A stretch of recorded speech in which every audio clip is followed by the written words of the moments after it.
At dinner in the restaurant, I accidentally noticed a pregnant woman with a familiar appearance. When I looked up at her face, my heart seemed to stop beating. The daughter-in-law that my son said had run away 8 months ago. She saw me and immediately ran away, but when I followed to ask for the truth, I received an answer I couldn't believe. That answer exposed the truth I had been blind to for the past 8 months. Before I reveal the truth that shattered my world, please hit like, subscribe, and comment, where are you watching from today?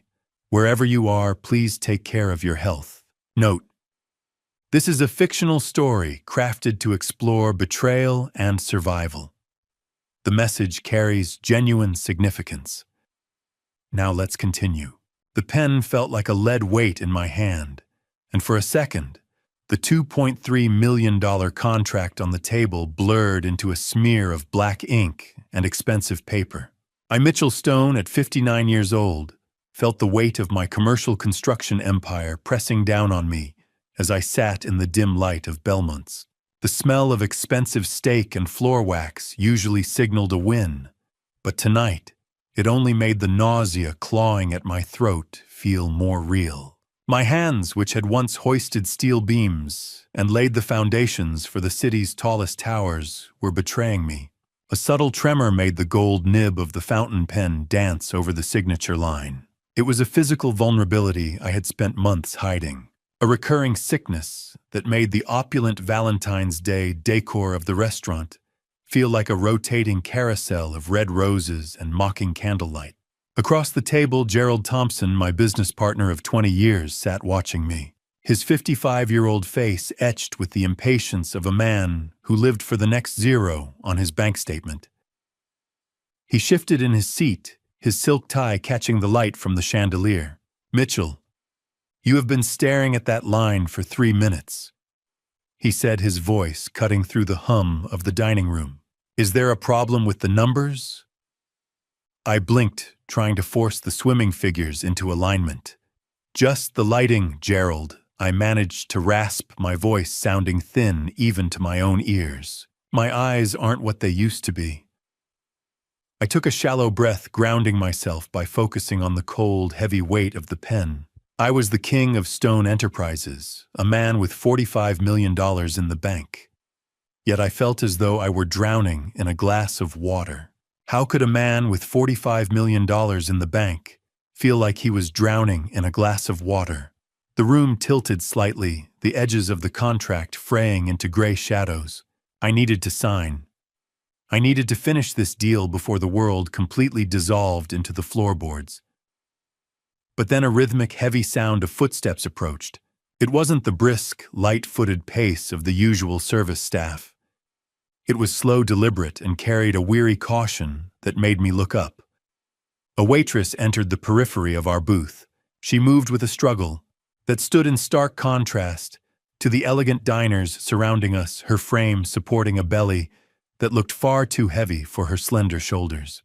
I prepared to order a glass of water to clear my head, but as I raised my gaze, the air left my lungs.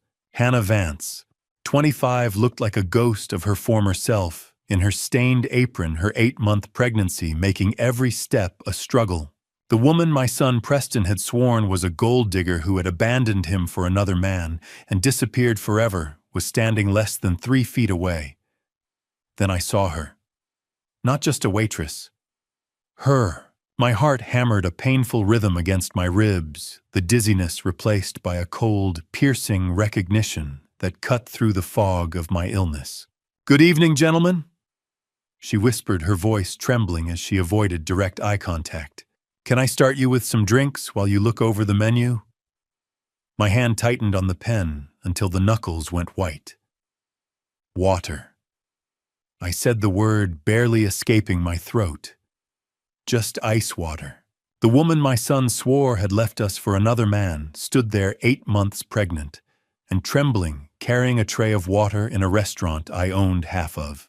The glass of water she placed on the table trembled, sending ripples through my reflection that matched the frantic hammering in my chest. I sat paralyzed, my hand still clutching the gold fountain pen over a contract that suddenly felt like a piece of scrap paper. Hannah Vance stood there, the woman who had once been the bright, sharp-witted light of our family gatherings, now reduced to a ghost in a stained apron. Despite her obvious fear of being seen, she was the one who had approached the table, and as I looked into her hollow eyes, I realized she was either so blinded by exhaustion that she hadn't recognized me until she was inches away, or she was desperate for help she couldn't ask for aloud. My son Preston had spent months painting her as a villain who had fled to Europe with a lover, yet here she was, 8 months pregnant and serving salads to the very men who had supposedly been her victims.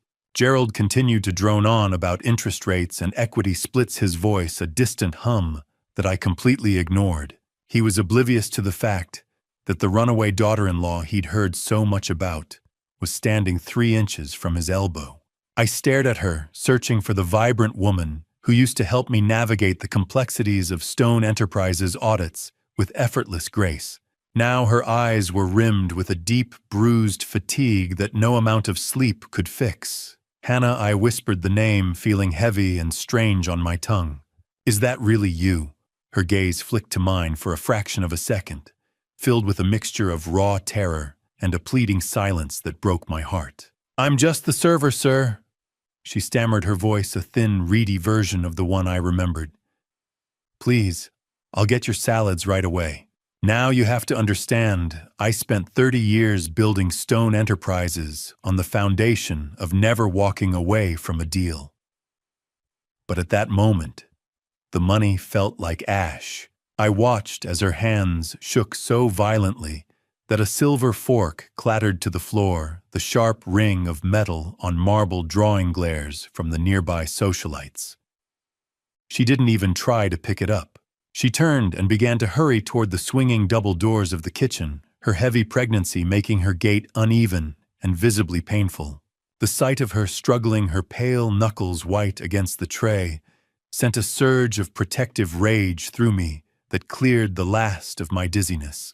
Mitchell, for God's sake, you look like you've seen a ghost. Gerald snapped, finally noticing my shattered composure. Are you having another one of your spells? We need to sign this, Mitchell. Look at the numbers. I looked at the $2.3 million deal and then at the kitchen doors where Hannah had vanished. She was a wounded bird, trying to fly in a hurricane of crystal chandeliers and judgmental whispers. I think I have seen a ghost, Gerald.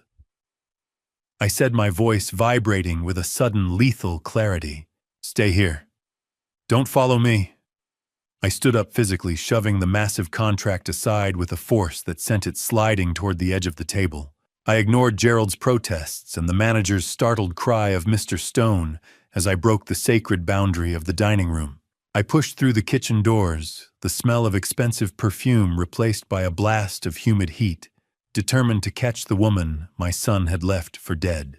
The swinging doors hit the wall with a bang, trading the refined scent of lilies and expensive wine for a wall of humid heat and the stinging stench of industrial degreaser. I stepped into the belly of the beast, my expensive Italian loafers slick on the tile floor, as I ignored the startled looks of the prep line and the hiss of steam from an industrial dishwasher. Tony, the 37-year-old head chef, who normally treated the kitchen like his personal kingdom, stepped back the moment he saw the look in my eyes. He started to protest, his mouth opening to defend his territory, but I cut him off before he could find his voice. Out of the way, Tony, I growled. I am not here for a health inspection. My eyes swept the stainless steel landscape past the barking orders and the clatter of pans until they landed on a shadowed corner by the prep station. Hannah stood there, hunched over her face, buried in her trembling hands. The sheer physical toll of this environment was staggering to witness. A woman in her 8th month of pregnancy standing for hours on slick floors while the stoves roared like furnaces. She had chosen the most high-society restaurant in the city to vanish into a brilliant, desperate gamble that she could hide right under my son's nose. Hannah, look at me, I said, my voice softening as I reached her. This ends right now. She flinched, as if I had struck her. her eyes darting around the kitchen with the frantic intensity of a trapped bird. She grabbed my arm and pulled me toward a dim, narrow hallway near the dry storage. The smell of burnt garlic and heavy grease clung to the air in the confined space. How do you tell a woman who is terrified of your own son that she is safe with you? I was the man who raised the monster she was running from. I looked at her fingers digging into my suit jacket, her grip fueled by pure, raw adrenaline. I saw it then. Not just fear. A total marrow-deep conviction that my son was the villain of her story. Preston said you left him for another man. I whispered the words, feeling like poison in my mouth. He told the family you were gone, Hannah. He said you took everything. She let out a frantic, breathy rasp that was half sob, half laugh. He'll take him, Mitchell. If he finds out about the baby, he'll take him, and I'll never see him again. Her voice was a ragged whisper against the backdrop of the kitchen's roar. She revealed that Preston hadn't just chased her away. He had actively threatened to have her declared mentally unfit, so he could take the child solely to secure the Stone inheritance line. My own son had weaponized the very family legacy I had spent my life building. I stood frozen, the cold, slick feeling of a stainless steel counter under my hand, the only thing keeping me upright as the foundation of my world collapsed. He didn't want a family. He wanted a bargaining chip. Please, if you ever loved me like a daughter, don't let him know I'm alive, she begged, her uneven breathing the only sound in our dark corner. I looked at her, then back at the doors, realizing that every second we stood here, the monster I had created was just on the other side of the wood.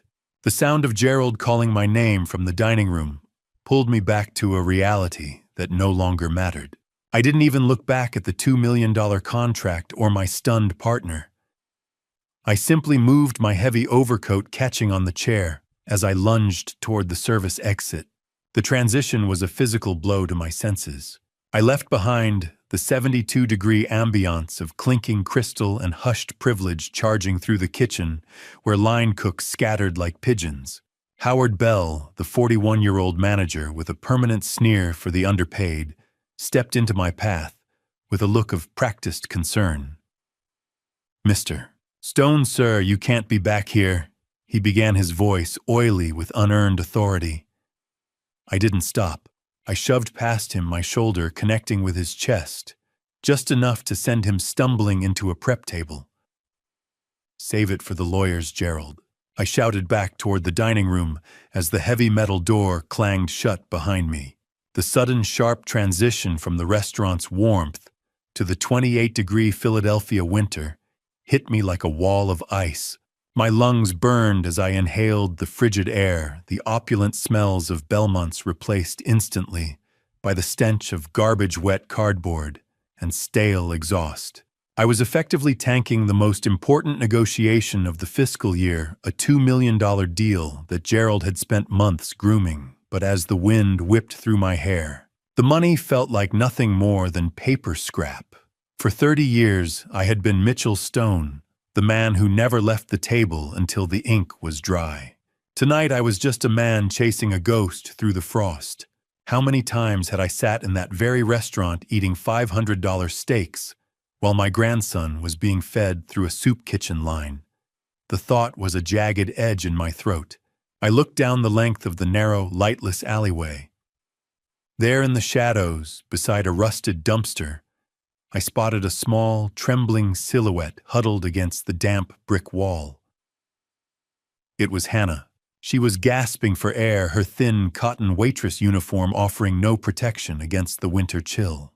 Her hands were clutched tightly over her swollen belly, her shoulders racking with silent, violent tremors. "Hannah, stop, please." "I'm not here to hurt you," I called out, my voice cracking as I stepped into the dim yellow glow of a single security light. She looked up, and the sight of her blue-tinged lips and chattering teeth made my stomach turn. "Mr. Stone, you shouldn't have followed me," she rasped, her voice a desperate, frozen whisper. "If he finds out, you don't know what he'll do. The lies didn't just have layers, they had teeth." Hannah, look at me, I demanded, coming closer but keeping my hands visible. Why are you out here? Why did Preston say you ran? She let out a hollow, bitter sob that sounded like breaking glass. He didn't just chase me away, Mitchell. He told the owners here, he told Howard, that I was a thief. He said I stole from the family. He wanted me to be watched even here. He wanted me to have nowhere to go. I felt a surge of lethal indignation. I pulled my own heavy wool coat off to wrap around her, but she flinched away with a sharp, instinctive jerk. Her eyes were wide with a terror so profound it suggested my son's cruelty went far beyond a few mean words. The look in Hannah's eyes wasn't just fear. It was the hollow, haunted expression of someone who had been methodically dismantled by the person they trusted most. As the winter wind bit into my face, she began to dismantle the lies my son Preston had used to poison my mind. Hannah's voice was a jagged, breaking sound as she finally admitted the psychological warfare that had turned my home into a domestic prison. It wasn't just the words, though his labels of worthless and gold digger had cut deep enough while she was working 60-hour weeks as a freelance accountant to pay for their mortgage. The real horror began with the gaslighting. She described how Brooke Sterling hadn't just appeared after Hannah left. Brooke was already there, moved into their guest room months prior, under the guise of being a business consultant. Mitchell, he didn't just hit me! She rasped, her chattering teeth sounding like dry bones. He made me feel like I didn't exist in my own home. I stood near the metallic, sharp-smelling dumpster, nauseated by the betrayal. Brooke was already there.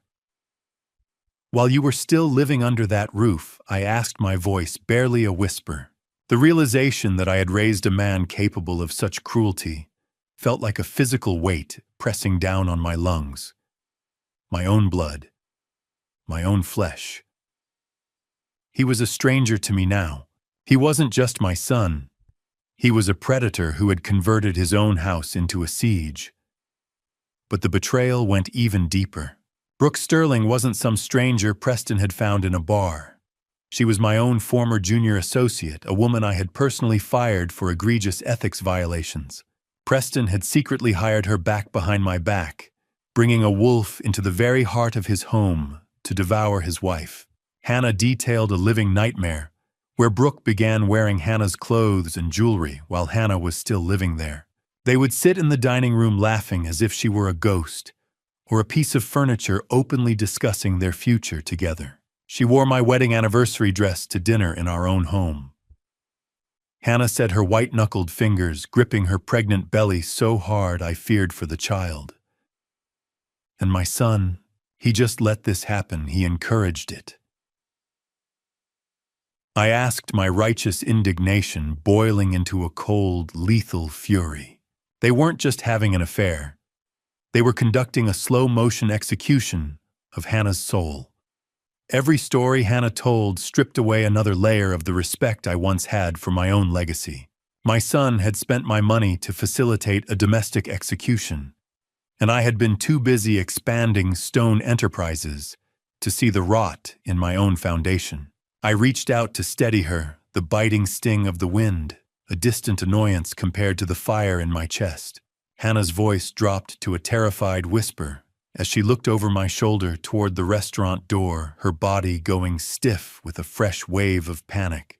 But Mitchell Brooke wasn't just there for the money. She set her eyes wide with a terror that suggested the worst was yet to come. She brought the powders. She said they were to help you retire early. A cold sweat that had nothing to do with the February wind broke across my neck as the word powders fell from Hannah's lips, snapping my own months of fatigue into a terrifying new focus. My world began to spin, not with the familiar vertigo I'd been battling, but with the nauseating clarity of a man realizing the roof he built is rigged to collapse. I realized in that heartbeat that my dizzy spells and the sudden unexplained lapses in my strength weren't the inevitable toll of aging or the stress of my empire. They were a design, Hannah's mention of Brooke bringing powders confirmed that I was being actively poisoned by the same monster who had dismantled her life. I reached out to steady her, but her knees buckled before my fingers could gain a purchase on her thin uniform. She slumped into the snow-dusted gravel of the alley, clutching her stomach and gasping in a way that made my blood run cold. The winter chill and the sheer weight of her terror had finally broken the last of her endurance. "Hannah, stay with me, look at me." I roared, the sound echoing off the brick walls of Belmont's like a gunshot. I didn't care who heard. I didn't care about the $2 million contract sitting cold on the table inside. "Henry, bring the car around to the service gate." Now I screamed into my phone, my voice raw with a paternal desperation I hadn't felt in decades. Henry, my 46-year-old driver who had been with me through 3 construction booms and a divorce, didn't ask a single question as he vaulted over the hood of the car, tires screeching against the frozen asphalt. My grandson was in that womb. My legacy, my future, shivering and fading in the back of a car while I sat there powerless. It was a visceral, gut-wrenching realization that eclipsed every professional triumph I had ever achieved. I lifted Hannah's frail weight, shocked at how little there was of her beneath the heavy pregnancy, and settled her into the leather back seat. The contrast between my luxury vehicle and her threadbare, stained uniform was a nauseating reminder of the distance she'd fallen under my son's shadow. Henry tore through the Philadelphia streets, ignoring red lights and the honking of lesser men. I held Hannah's hand, feeling the terrifyingly weak pulse against my palm while she drifted in and out of consciousness, her skin freezing and clammy. Philadelphia's lights blurred into long, mocking streaks of neon as we raced against a clock that had been ticking behind my back for 8 months. Every thud of my heart against my ribs was a countdown. "Don't you dare close your eyes, Hannah. Your son needs you. I need you." I whispered, my voice thick with protective fury. She stirred, her eyes fluttering open for a moment, glazed with pain. "Mr. Stone, the powders. He puts them in the morning. Your coffee." She muddled, her voice barely audible over the roar of the engine. She mumbled that Brooke hadn't just brought them. She had bragged about the industrial chemical supplier where she bought them, a detail Brooke likely thought Hannah was too broken to remember. The automatic doors of the Penn Medicine ER hissed open, smelling of hospital antiseptic and floor wax. I didn't wait for a gurney.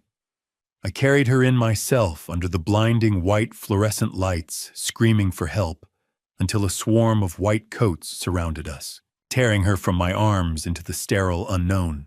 The smell of hospital antiseptic fought a losing battle against the metallic scent of my own fear as I stared at the blood-stained sleeve of my $3,000 suit. I paced the linoleum floors of the Penn Medicine waiting room, my ears ringing with the clinical rhythmic squeak of rubber shoes on hospital linoleum. I felt a crushing remorse as I learned from the intake nurse that Hannah had actually been to this hospital months ago. She had fled before being seen because she spotted one of Preston's business associates in the lobby, a detail that made me realize she had been living like a fugitive in my own city, while I was busy closing multi-million-dollar construction deals.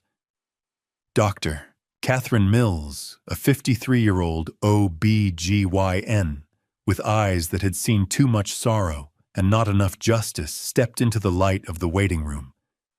Is he okay?"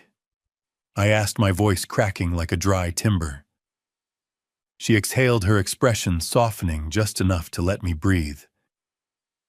"He's a fighter, Mr. Stone, but his mother is running on empty. She's suffering from extreme dehydration, stage 1 anemia, and severe exhaustion. She hasn't had a proper meal in days." The diagnosis of neglect was a physical blow to my chest.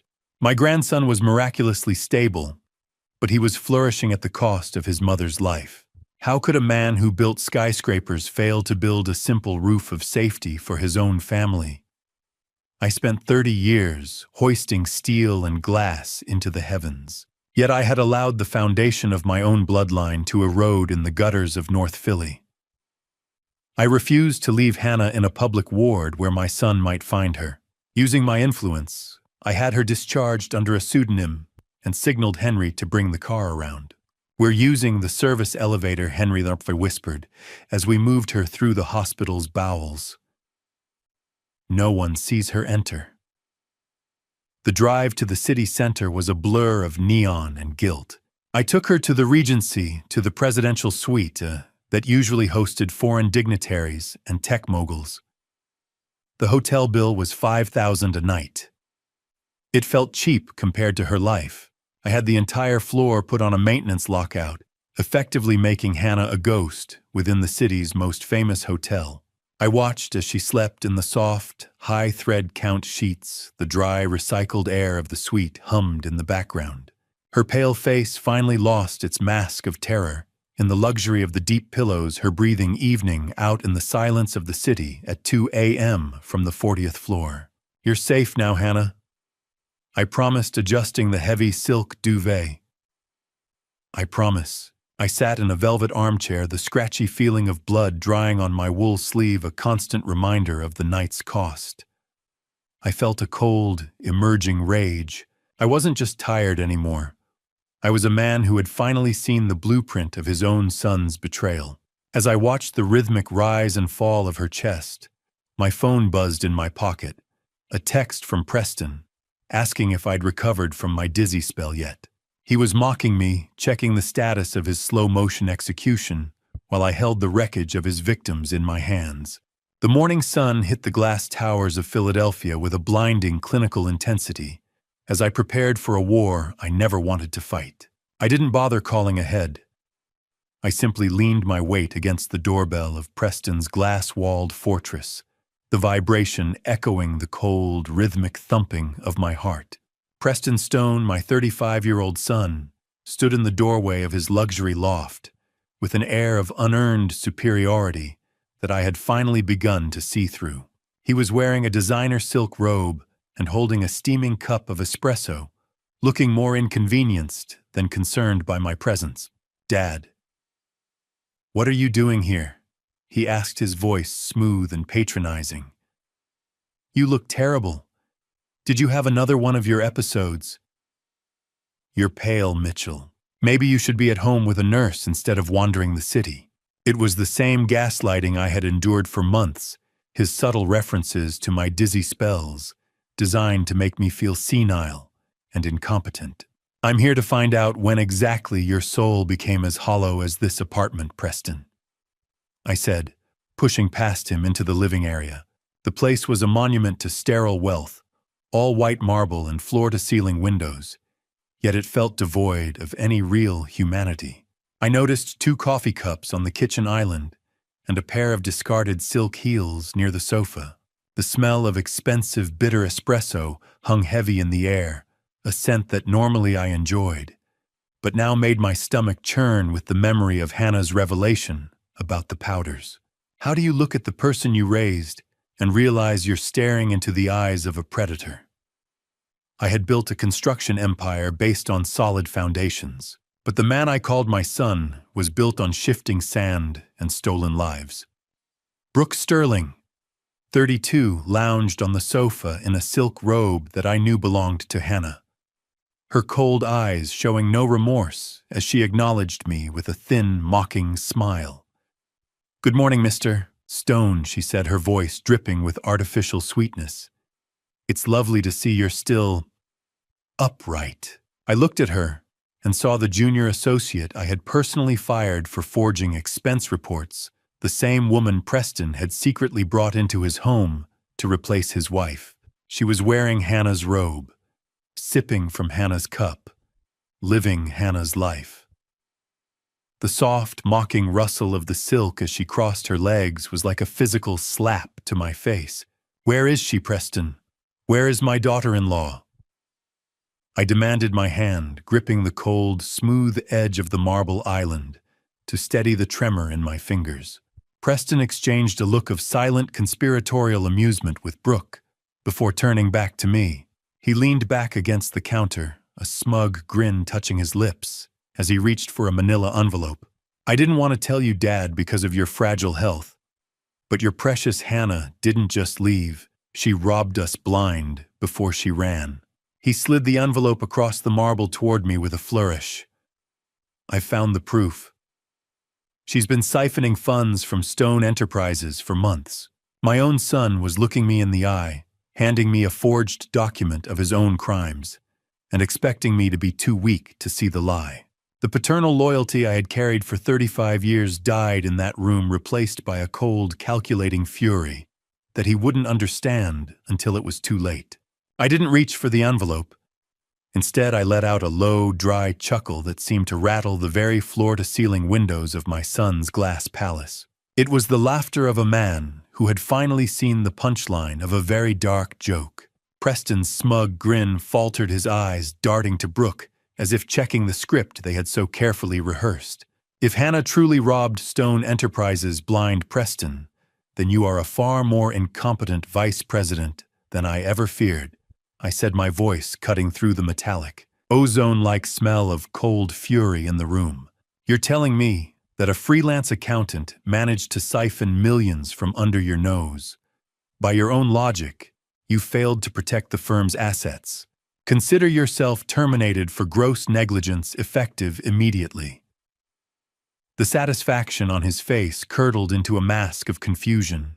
He hadn't expected me to accept the theft as a premise to destroy his career. I watched Brooke's confidence flicker, her eyes scanning the exits as she realized I wasn't buying the performance. You think a manila envelope full of lies is going to distract me from what I saw in your eyes? I asked, leaning into his space. Dad, you're not well. Preston stammered, trying to regain his footing. You're being paranoid. The dizziness is clouding your judgment. You need to go home and lie down before you do something you regret. Do you know how it feels to watch your own creation turn its teeth toward you? It's a silence that screams a realization that the person you gave everything to is simply waiting for you to rot. I pulled out my phone, the sharp mechanical click of the smartphone screen sounding like a cocked pistol in the quiet loft. With a few deliberate taps, I sent a pre-drafted authorization to my CFO. I've just frozen your corporate accounts and suspended your trust disbursements, Preston. You have 24 hours to produce real proof of Hannah's theft. Not these amateur forgeries, or you'll find yourself as penniless as the woman you threw away. I've spent 30 years building an empire, and I won't let you turn it into a playground for a mistress and a coward. The trust was gone. The sun was gone. Only the construction remained. Preston's mask finally shattered. His face contorted, neck veins bulging like thick cables as he lunged toward the kitchen island. You can't do this, he screamed, his voice cracking with a high-pitched, unadulterated rage. That money is mine by right. It's my legacy, not hers. I didn't flinch. I turned my back on him, walking toward the heavy oak door. Brooke remained silent, a calculating viper already weighing the value of a man with no bank account. I didn't care. The air in the loft was thick with the stench of his entitlement, and I needed to be gone before I choked on it. I reached the handle, my hand steady despite the adrenaline roaring through my system. I had finally severed the tie. As I stepped into the hallway, I heard him throw the espresso cup against the wall. I closed the door on his screams, a heavy thud that felt like the final brick in a tomb. But his final words echoed through the wood, a chilling promise that vibrated in the hallway like a curse. Check your pulse, old man. You're already a ghost. You won't live long enough to see me lose a dime. Preston's parting threat about being a ghost followed me into the elevator, vibrating in the marrow of my bones as I scrubbed at the invisible stain of his words. I stood in the mirrored silence of the lift, watching my own reflection. I looked weary, the skin beneath my eyes sagging with a fatigue that no amount of sleep could cure. But my mind was sharpening into a weapon. I realized as the numbers descended that Hannah's disappearance hadn't been an act of cowardice or a simple flight from a crumbling marriage. It was a tactical retreat. She had gone into the shadows, not just to save herself, but to protect the evidence she had spent months gathering against the man who shared my name. I stepped back into the presidential suite at the Regency, the plush silence a stark contrast to the venomous shouting I had left behind at the loft. Hannah was awake, sitting up in the massive bed. She looked small against the backdrop of the silk headboard, her eyes searching mine for news of the world she had fled. I sat at the edge of the mattress, the physical weight of the morning pressing on my shoulders.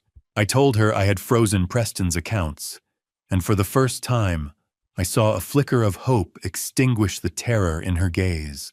"He is never going to stop Mitchell," she whispered, her voice barely audible over the hum of the suite's climate control. "He thinks he owns the air I breathe." I took her hand, finding it cold, but steady. "Then we will take the air back, Hannah, starting with the money." How could I have missed it? I pride myself on being a man who sees the structural integrity of everything, yet I was blind to the rot in my own foundations. I had spent 40 years inspecting blueprints for microscopic flaws, while a catastrophic failure was happening in my own living room. Hannah asked me to bring her the small, battered nylon backpack she had arrived with. I felt the rough texture of the material, a cheap thing that seemed out of place in this room of velvet and gold. She reached into a hidden seam in the lining, her fingers moving with practiced precision, and pulled out a thin, black-bound ledger. It smelled of old paper and dust, a ghost of the life she had tried to keep. She opened it on the duvet, the silence of the suite punctuated only by the dry rustle of turning pages. She began to point out the discrepancies, showing me where $750,000 had been siphoned through shell companies I never authorized. The numbers didn't lie. My son did. 750,000, I repeated the figure, tasting like ash. He didn't just steal from the company, Hannah. He stole from your future. I realized then that my daughter-in-law had been my silent guardian long before she became a fugitive. As I turned the final page, my heart gave a sickening lurch. The ledger was filled with sharp, jagged handwriting in the margins, notes written by Brooke Sterling. She was the architect of the embezzlement long before she ever moved into the house, but it was the folded piece of paper tucked at the very back that stopped my breath. I pulled it out, my fingers trembling. It was a receipt for a chemical supply warehouse with Brooke's signature, dated the week before my episodes began. The ghost Preston spoke of was finally taking a physical form. The small slip of paper in my hand felt heavier than any steel beam I'd ever hoisted. It was the physical proof that my son and his mistress weren't just waiting for me to die. They were helping the process along. I stared at the chemical warehouse receipt, my vision blurring at the edges. Hannah sat at the edge of the Regency's bed, her voice a hollow whisper, as she finally unburdened herself of the secret that had nearly killed her. She explained the night she had retreated to the shadows of the kitchen, overhearing Preston and Brooke. She described seeing Brooke hand my son a small vial of white powder, claiming with a chilling clinicality that it would mimic the natural decline of an aging heart without leaving a trace. Hannah revealed that she didn't just see the powder. She had actually attempted to swap the original vial for powdered sugar, once hoping to buy time. But Brooke was too sharp. She noticed the texture was wrong within hours, and that discovery had triggered the final, terrifying confrontation that forced Hannah to flee for her life. "Mitchell, they called it the inheritance accelerator," she whispered, her eyes fixed on the floor. "They laughed about it while they brewed your tea." The nauseating clarity of her words hit me harder than any physical blow. My own son, the boy I had taught to build and to lead, was stirring my own grave into my morning cup every single day.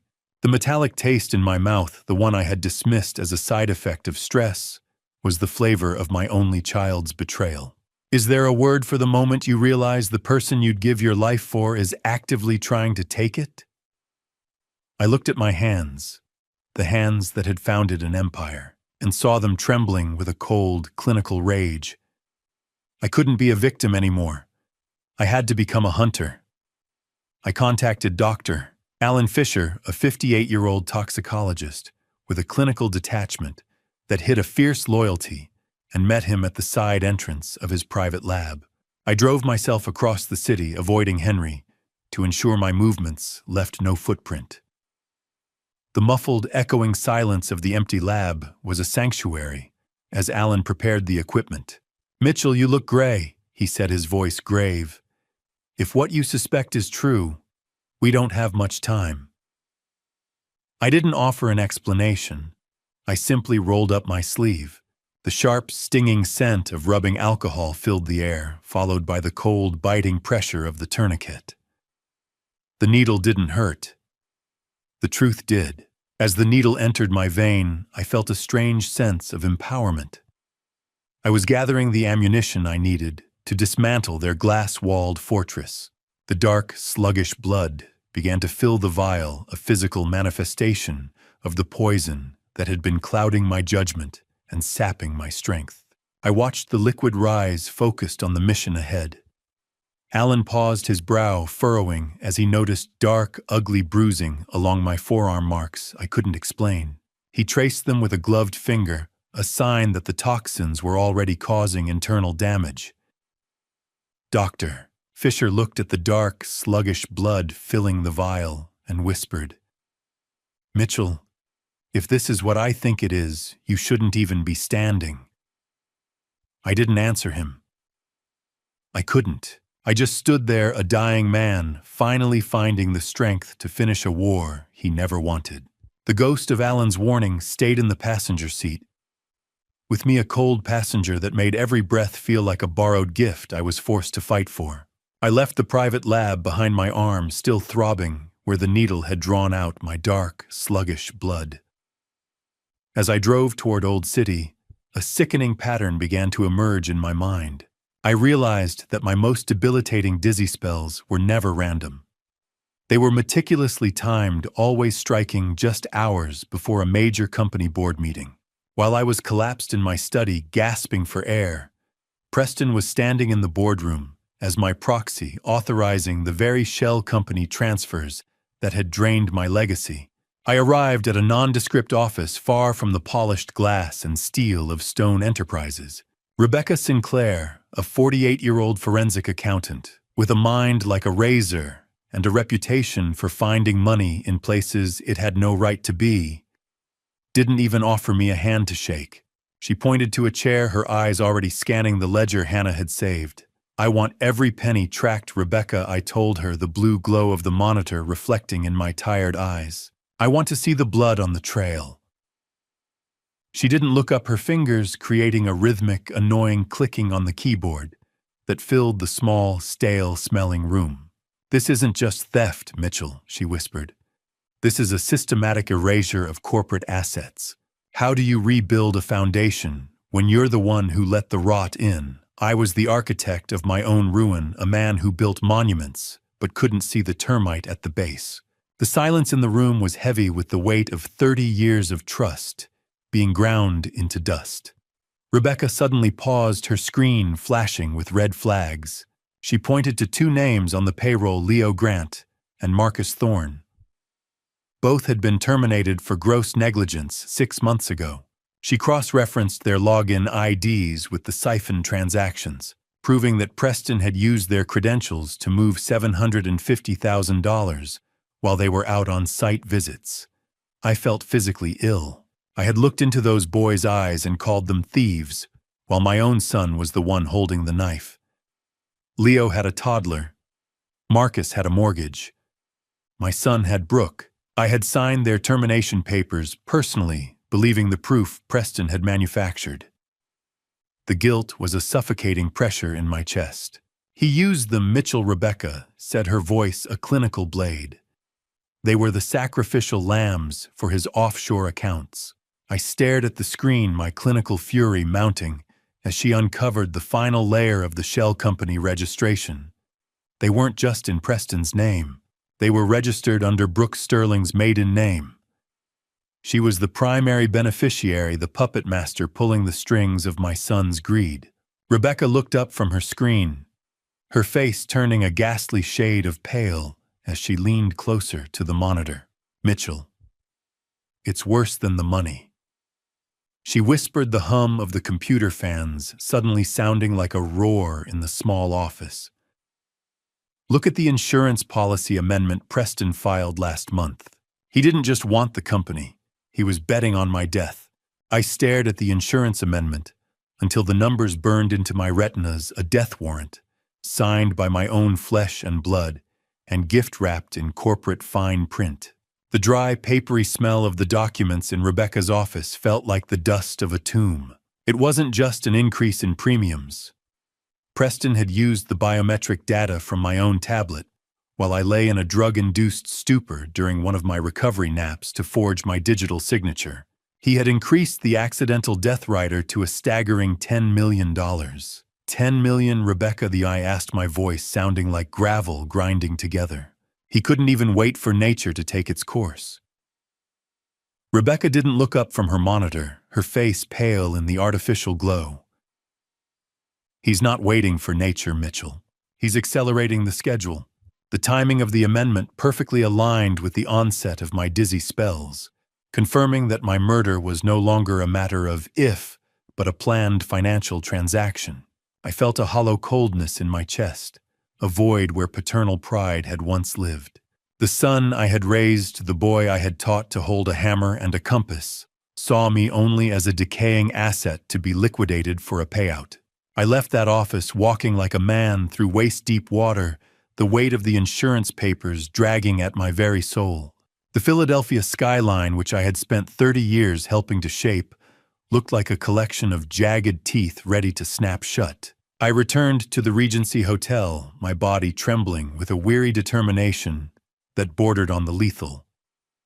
I needed to see Hannah. I needed to see the only pure thing left in the wreckage of the Stone legacy. The rhythmic thrumming of the hotel suite's air conditioning was the only sound as I entered. Hannah was resting, the terror in her eyes finally beginning to recede under the safety of the lockout.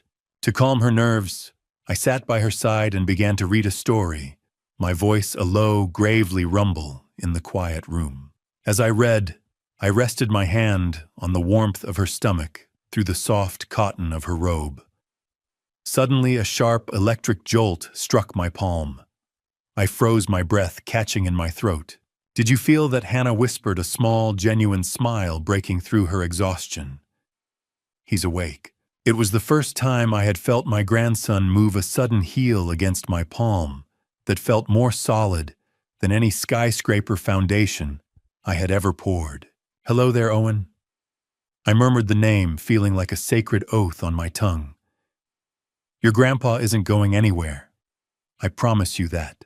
How can something so small, a tiny heel against a palm, overturn a lifetime of corporate cynicism? In that moment, my desire for survival shifted. It was no longer about self-preservation or spite.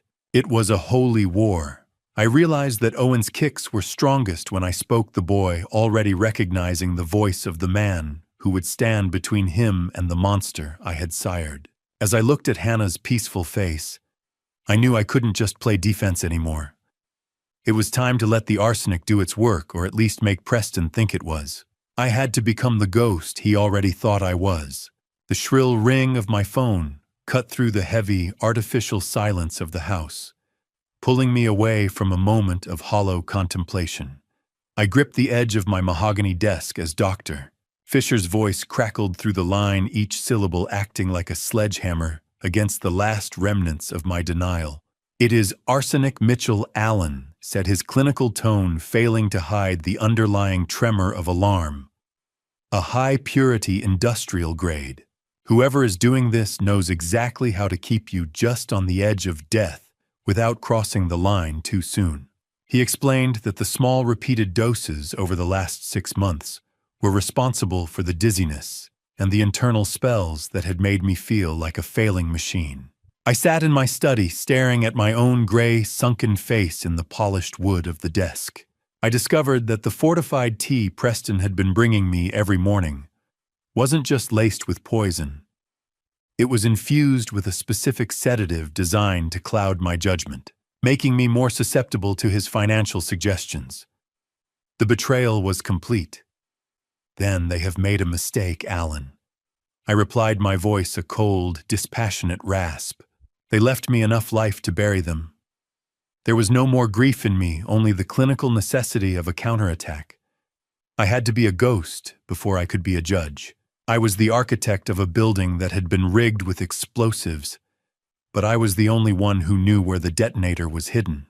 I began the secret medical protocol. Alan had provided a series of chelating agents to flush the rot from my system. I spent the afternoon clearing out my medicine cabinet, hiding the antidote inside my daily vitamin bottles.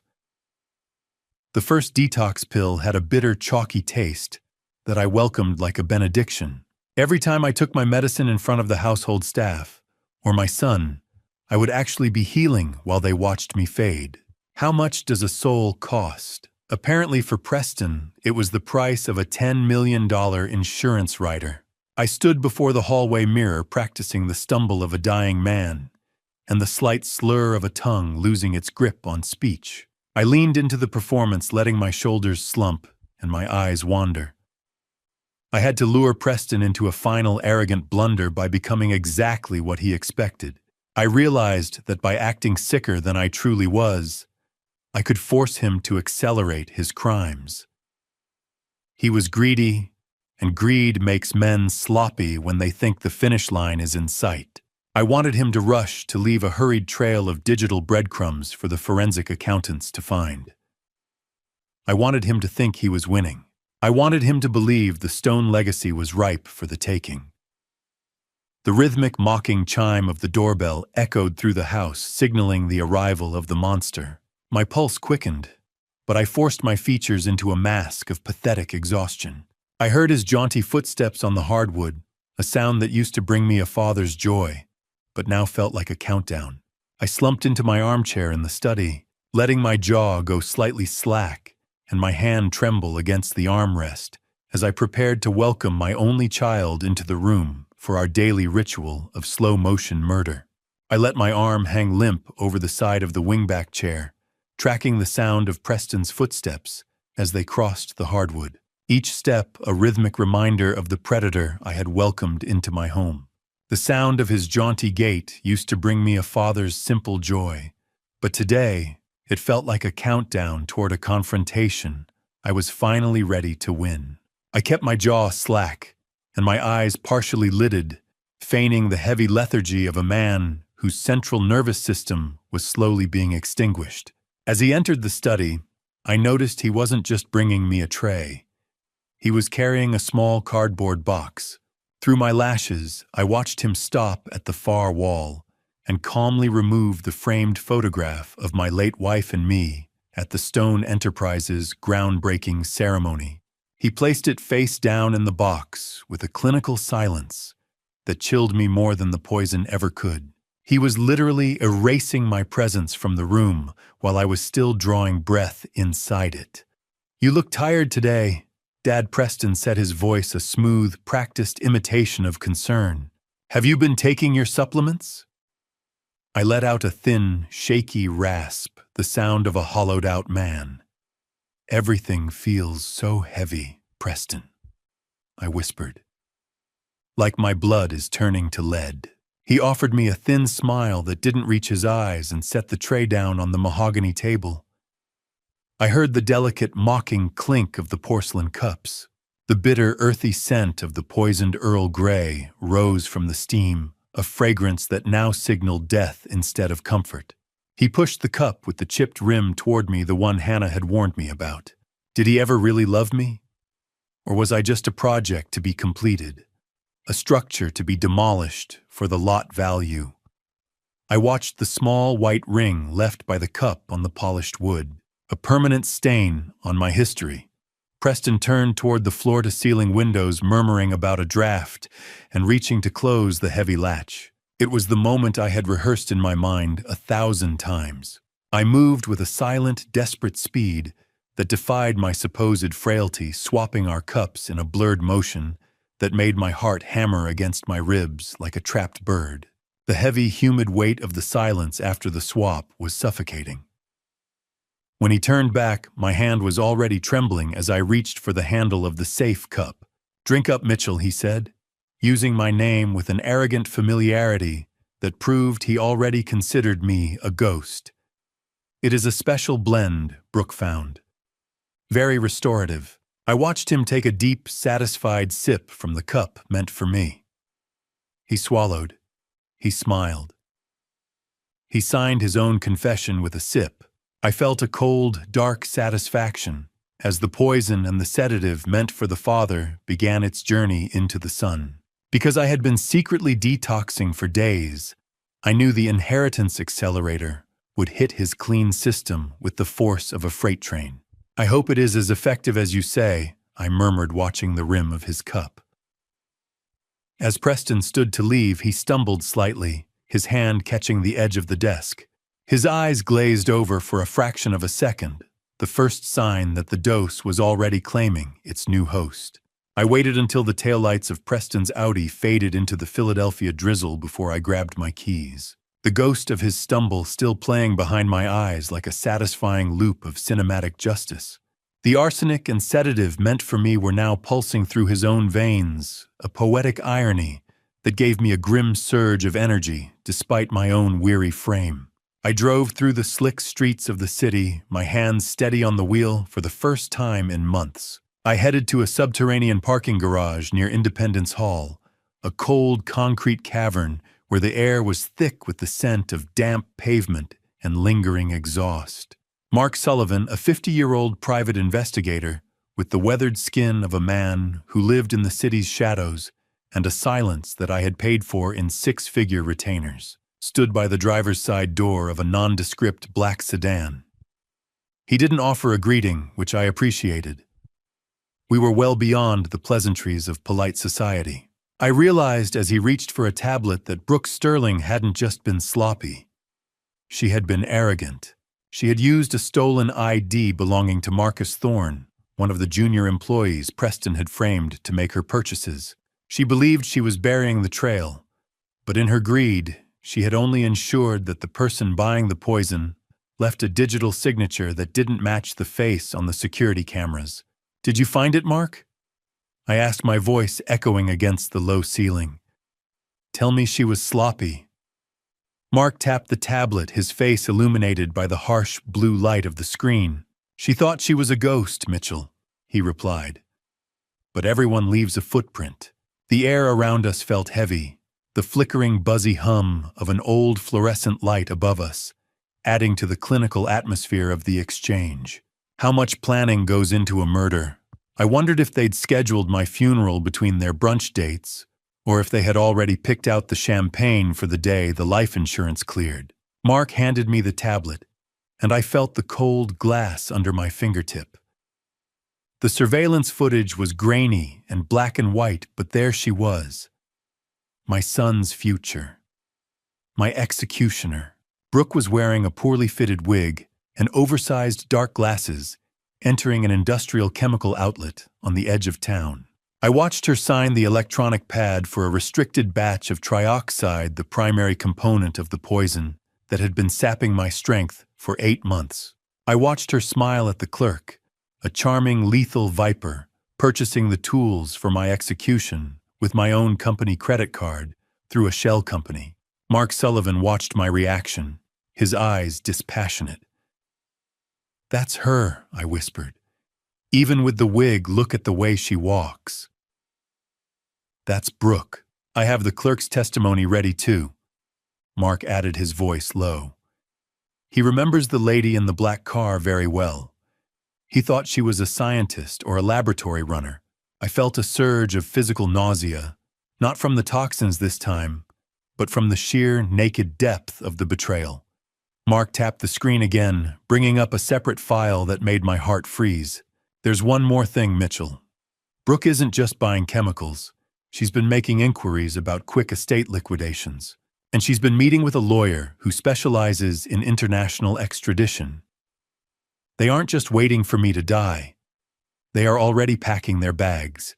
I didn't wait for the garage door to fully rise before I accelerated the plan for Brooke's international flight, acting like a shot of pure adrenaline that temporarily masked the tremors in my hands. The city lights of Philadelphia blurred into a cage of neon, but for the first time, I held the key. I arrived back at the Regency and executed the extraction with surgical precision.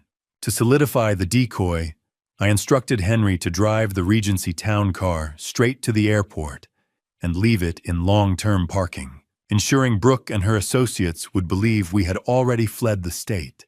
Meanwhile, I moved Hannah under the cover of a late-night laundry delivery, her frail form hidden beneath piles of white linen as we slipped out the service entrance. We drove in a nondescript sedan to my private villa at Rittenhouse Square, a secondary property I'd kept off the corporate books for decades. It was a place Preston hadn't set foot in since his mother's funeral. A limestone fortress forgotten by the very son who thought he knew all my secrets. As I helped her through the heavy iron gates and heard the comforting, heavy click of the villa's deadbolt, I felt the shift in her energy. The fortress was no longer a sterile hotel room, but a home. I had already commissioned a nursery to be built in secret, and as she stepped into the room, the smell of lavender and fresh paint greeted her. "It's beautiful, Mitchell," she whispered, her fingers brushing the railing of the crib. "It smells like safety." Watching her face in that moment was the only payment I needed for the risk I was taking. He thought he was the hunter. He was just the dog chasing a scent I'd laid out in the mud. He didn't know about this place, and I intended to keep it that way. While Hannah settled into the silk sheets of the master guest suite, my son was currently miles away, wasting his remaining energy in the damp, dangerous alleys of North Philadelphia. I had leaked a rumor through one of Gerald's less than discreet associates that a woman matching Hannah's description was seen working at a 24-hour diner near Temple University. Mark Sullivan sent a brief surveillance clip to my encrypted tablet, and I watched with grim satisfaction. Preston looked frantic and disheveled, his designer coat stained by the gritty drizzle as he searched the slums. Does a father ever truly stop feeling the sting of his child's failure? Even when that child is trying to kill him, there is a hollow ache that no amount of justice can fill. But as I watched him dig through the trash, I realized his mind lived there anyway. "Let him search Henry," I murmured to my driver as he stood by the door. "A desperate man is a loud man, and Preston is becoming very loud." However, as the footage continued, my brow furrowed. Preston wasn't just looking for Hannah. He was meeting with a known low-level criminal in a back-alley handoff. I realized then that my son wasn't just looking to find her. He was looking to hire someone to finish the job Brooke had started. He wanted the loose end tied permanently. I turned off the surveillance monitor, the silence of the villa wrapping around me like a shroud. I looked at the nursery door, feeling a brief moment of peace, but it was shattered by a sharp, sudden sound from the other room. A sharp, sudden gasp for air followed by a cry of pain. I rushed in to find Hannah clutching the bedpost, her face pale. "Mitchell," she gasped, her eyes wide with a new kind of terror. "It's time." Her water had just broken. I was across the room before the sound of the splashing water even hit my brain, my instincts as a builder overriding the arsenic-induced fog as I caught Hannah before she could slide to the floor. The smell of amniotic fluid mixing with expensive floor wax filled the air, a sharp organic scent that didn't belong in the sterile quiet of the Rittenhouse villa. My knees hit the cold, wet sensation of the floor with a dull thud, but I didn't feel the pain. I only felt the frantic, fluttering pulse in Hannah's wrist as she gasped for air. I realized with a jolt of ice in my veins that her labor was likely accelerated by a minor car-side encounter she had earlier that day with a delivery driver. A man I now suspected was one of Preston's scouts. The shadow was no longer at the gate. It was inside the perimeter. Hannah was gripped by her first major contraction, her face twisting in a mask of pain that made my heart stop. I checked the sharp, rhythmic ticking of the grandfather clock in the hall, 2:00 a.m. We were still weeks away from her due date, which meant the stress of the past month and the fear of the man I had sired had finally triggered an early arrival. "Breathe, Hannah," Just breathe. I commanded my voice, a gravely anchor in the storm. I've built skyscrapers in hurricanes. We can handle a baby in the rain. I struggled to keep my own hands from shaking as I guided her to the velvet sofa. How do you protect a new life when the world is actively trying to extinguish your own? I was a dying man, trying to be a midwife in a house that was quickly becoming a cage. Before I explain what that hidden hospital bag truly means for our escape, are you still with me? Comment A. If you think we should run now, or B. If we should wait for the contractions to move closer, and tell me why in 5 words. Please note what follows contains recreated details for narrative purposes. If that is not for you, you are free to stop here. I made the call to Henry using an encrypted line giving him the code for the secondary garage exit. Henry, the back lane. Now. And turn off the headlamps, I whispered into the phone, my eyes darting toward the iron gates visible through the dark windows.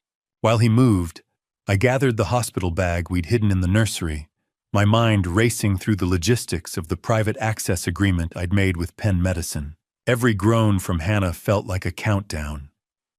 Mitchell, she whimpered, her fingers bruising my forearm. If Preston finds us at the hospital, he won't let us leave. The pain didn't just break her silence. It shattered my illusion of safety. As I helped Hannah toward the door, leaning her weight against my shoulder, I saw it. A faint, tiny red laser dot was dancing on the silk wallpaper of the nursery wall, moving with predatory grace. Preston's scout isn't just looking. They've already found the villa. I shoved Hannah into the shadows of the hallway as the small red light swept across the glass. Realizing that the hospital run wasn't just a medical emergency anymore. It was an extraction from a kill zone. I didn't wait for a second sweep of that red eye. I hauled Hannah toward the heavy service door, my boots skidding on the stone as the car's engine roared to life in the darkened back lane. The sound of the heavy car door slamming and the screech of tires echoed through the villa as Henry made his move. I stayed low in the back seat, shielding Hannah's trembling body with mine as she breathed through a massive bone-rattling contraction. In reality, I had instructed Henry to leak our location to Preston's associate earlier that night on purpose. I needed to force a confrontation on my own timeline, while the police were already positioned, but the biological clock of the birth had accelerated everything into a frantic, dangerous blur.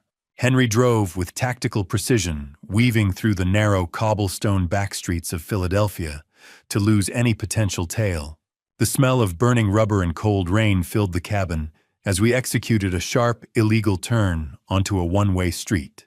I watched the rearview mirror, spotting a pair of headlights that lingered a bit too long before Henry successfully broke the line of sight. "Lose them, Henry." I growled, my poisoned heart pumping on pure adrenaline. "I don't care about the tires." "Stay down, sir," he replied, his voice a steady anchor. "We're 2 blocks from the perimeter. Have you ever felt the future of your entire bloodline screaming in the back seat of a moving car? It's a sound that erases every dollar I ever made, every skyscraper I ever raised into the sky." We reached the secondary ambulance bay at Penn Medicine, a restricted zone I'd secured weeks ago through a substantial equipment donation. The gates slid open only after Henry flashed a specific security badge, and we were immediately met by the blinding blue-white glare of the industrial ER lights. Dr. Mills and a discreet team of nurses were already waiting.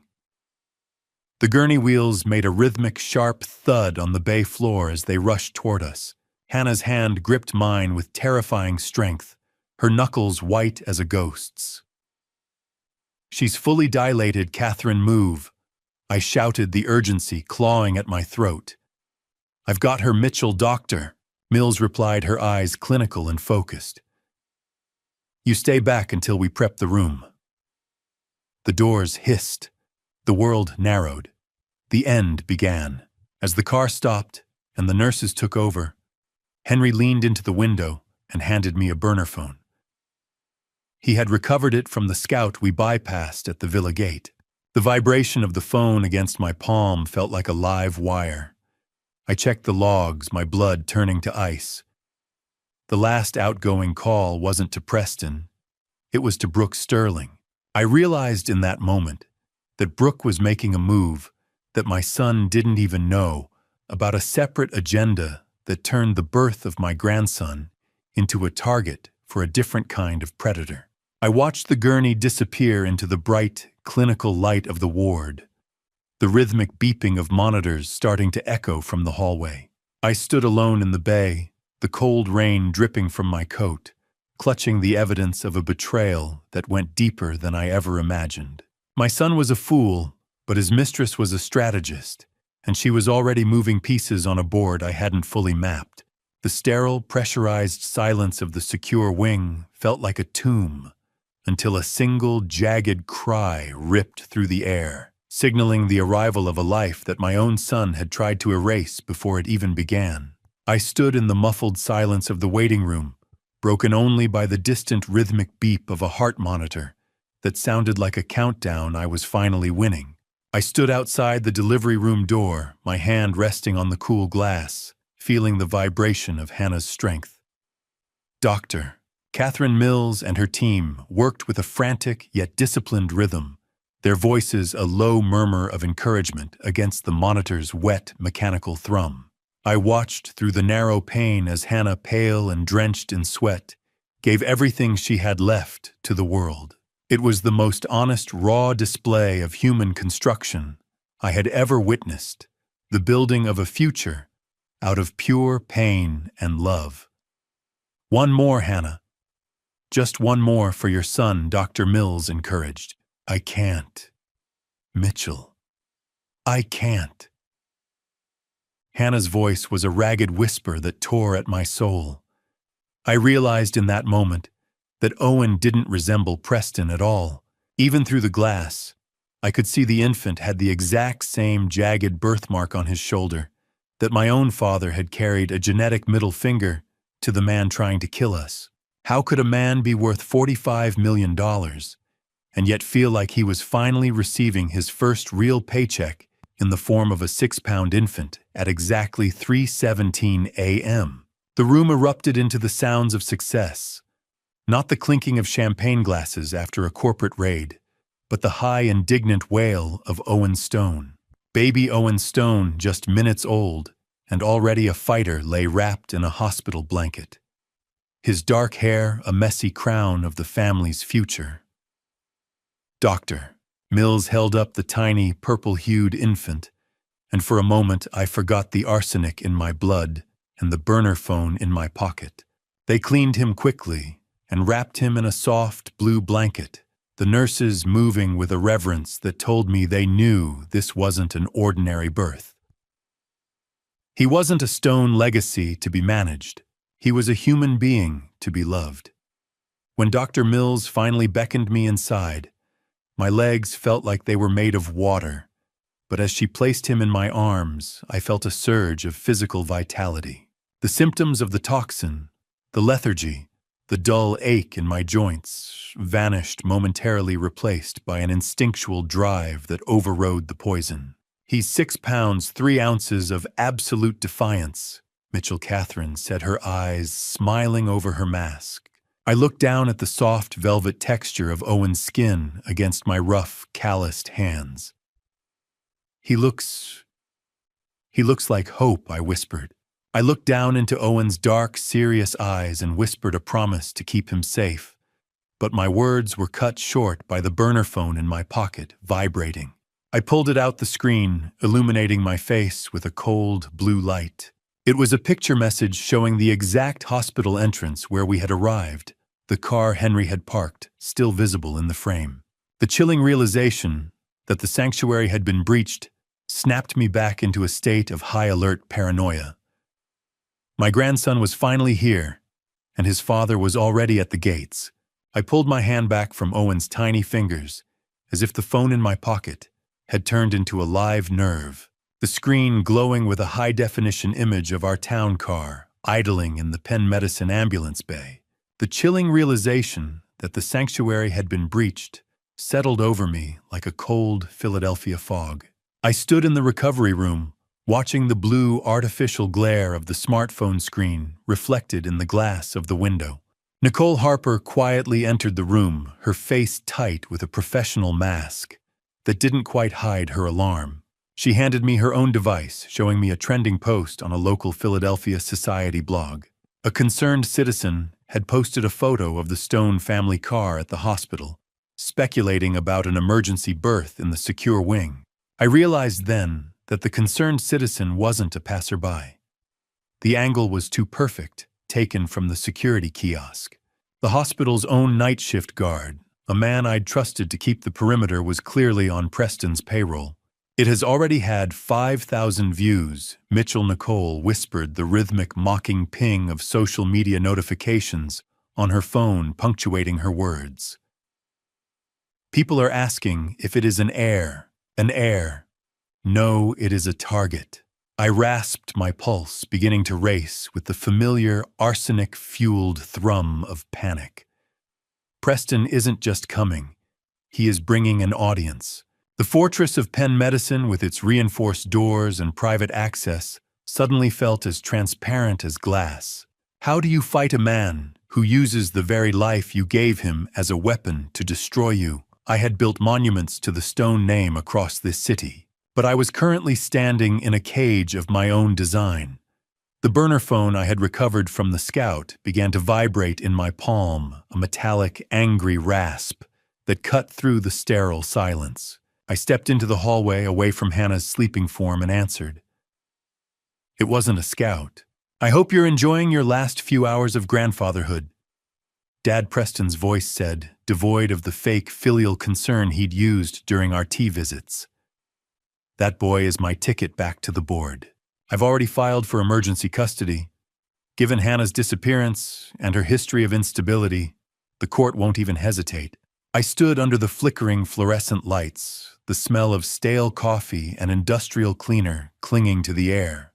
"You will have to step over my body to touch that bassinet, Preston."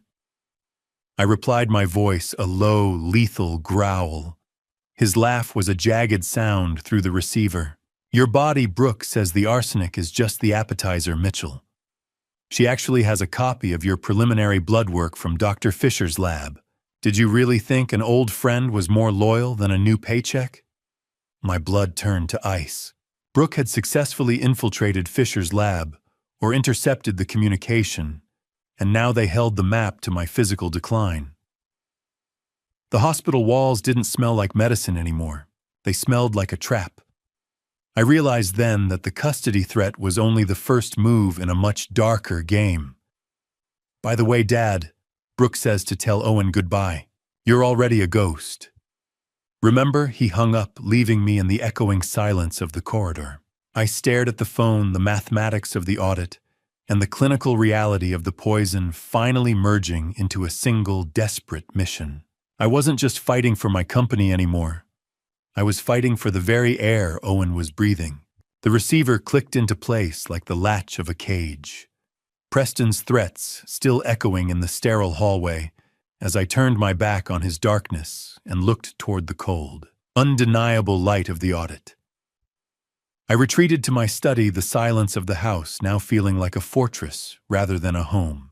Before the final meeting, I had already executed a silent counterstrike. I secretly transferred 49% of my personal shares into an irrevocable trust for baby Owen. Even if Preston managed to claw his way to the top of Stone Enterprises, he would be eternally blocked by the inheritance of the very son he viewed as a mere bargaining chip. I sat at my desk, the blue hypnotic glow of the spreadsheet on the screen illuminating the wreckage of my trust. Rebecca Sinclair arrived shortly after carrying the final bound reports, with an expression as grim as a tombstone. She laid out the digital map of the $753,000 theft, proving the money had been funneled into a Caribbean offshore fund tied directly to Brooke's biometric signature. I looked at the signatures Preston had forged, recognizing how he had used my own past contracts as a template for his betrayal. Every cent he stole was a brick pulled from the foundation of the house I built for him, and now I had the evidence to bring the whole structure down on his head. It is all here. Mitchell Rebecca said, her voice a sharp blade in the quiet room. The trail doesn't just lead to his door. It leads to his fingerprints. Good, I replied, staring at the smell of heavy ink and high-grade printer paper. I want him to see the exact moment the money he killed for vanishes. Is it still murder if the person you're killing is the memory of who you thought your son was? I felt a calculating dominance over the situation, a death of paternal mercy that left me cold and precise. I began the final phase of setting the trap. I composed a short clinical text message to Preston, inviting him to the presidential suite at the Regency to discuss a final settlement for Owen's future. I knew his greed would outweigh his caution. The lure of a corporate surrender would be too much for him to resist. I coordinated with Mark Sullivan and Detective Ramirez, ensuring the suite was wired for sound and the arrest team was positioned in the adjoining room. I looked at the medical file on my desk, the toxicology report that proved he was a murderer, and I felt a cold, terrifying peace settle over me. Regency Hotel. Suite 4001. Tomorrow at noon. Bring Brooke, I typed. The trap was set. The bait was the one thing he loved more than life, my money. He'll come, Mitchell Rebecca whispered as she prepared to leave.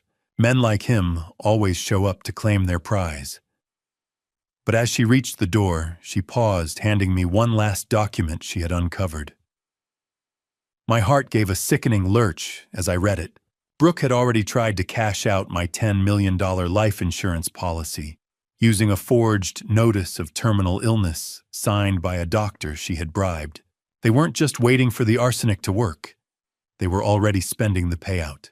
My thumb hovered over the send button, my heart hammering a rhythm of pure distilled justice as I sent the invitation to the reckoning my son never saw coming. The cold, mechanical vibration of the phone after the message was sent was the only sound in the room. The scent of high-end furniture polish and expensive lilies in the Regency suite was a lie, a mask for the clinical trap I had spent the last 72 hours engineering with the precision of a skyscraper's foundation. I stood alone in the center of the room, my thumb still tracing the edge of the phone where I had sent that final invitation to my own reckoning. The lilies were more than a decoration. I had chosen them because their cloying, sweet scent triggers a minor allergic reaction. In Brooke, a calculated irritation designed to keep her off balance. I did a final sweep of the suite, ensuring the pinhole cameras and directional microphones Mark Sullivan installed were active. I took my place behind the massive, cool mahogany desk, intentionally leaving my hand in the light so they could see the subtle, practiced tremor I was using to play the part of a dying man. Detective Ramirez was positioned in the adjoining bedroom, a silent ghost waiting for the signal that would end my son's freedom. "Is the feed live?" Mark I whispered into my collar. Loud and clear. Mitchell, the response, crackled back. The moment they step through those doors, they're on the record. The sharp, rhythmic ticking of a hidden clock felt like the countdown to a controlled demolition. How do you welcome your own murderers to lunch, I suppose, with a smile and a 30-year-old scotch they'll never get to taste? I sat in the heavy silence of the 40th floor, the air pressure feeling as though it were changing right before a blast. The heavy mahogany doors swung open at exactly noon, and Preston walked in with Brooke on his arm, both of them radiating a nauseating aura of triumph. Preston looked better than I'd seen him in weeks. His stride arrogant, likely fueled by the belief that he was minutes away from signing my legacy over to himself. I didn't rise to greet them. I simply gestured toward the velvet chairs, watching Brooke's eyes scan the room for any sign of Hannah. Her nose crinkled at the scent of the lilies, a tiny victory that I noted with clinical satisfaction. "You look remarkably alive today," Dad Preston said, his voice dripping with that fake filial concern that used to fool me. "Let's get these papers signed so you can finally rest. You've done enough." "I'm afraid the only thing resting today, Preston, is your delusion of inheritance." I replied, my voice a dry, steady rasp. I reached into the drawer and pulled out a medical file. The report didn't just list the arsenic. It listed the intent. I slid the toxicology report across the heavy desk, the dry, papery sound echoing in the room like a final lethal card in a game they didn't know they were losing. Brooke's hand darted forward, her fingers trembling slightly as she tried to snatch the document away to hide the bolded conclusion from Dr. Fisher. I caught her wrist with a sudden iron-like strength that proved my failing health was a total fabrication. I watched the blood drain from her face as she read the words, "Lethal intent confirmed by systematic dosage." Preston stared at us, his mouth falling open as the realization hit him that I wasn't the ghost he had been feeding. I looked into the eyes of the boy I had raised, seeing only a predator who had finally been snared in his own trap. I didn't blink as Preston's fake concern dissolved into the shrill, desperate laughter of a man who realized the ground he was standing on had already been rigged to collapse. "You think you're so smart, Mitchell." He spat, the nervous chuckle dying in his throat. "You're a dying old man. No court will believe the delusions of a senile lunatic." I silenced his stuttering excuses by slamming the heavy binder of the forensic audit onto the desk. The sound was like a gavel striking a final judgment. I began walking him through the $753,000 trail, pointing out the exact moments he used my dizzy spells to forge my signature on wire transfers. I watched as the reality set in. This wasn't just a family spat. He was staring at a federal paper trail I had personally financed. The arrogance in his posture withered, and for a moment I saw the sharp, acrid smell of his sweat fill the small space between us.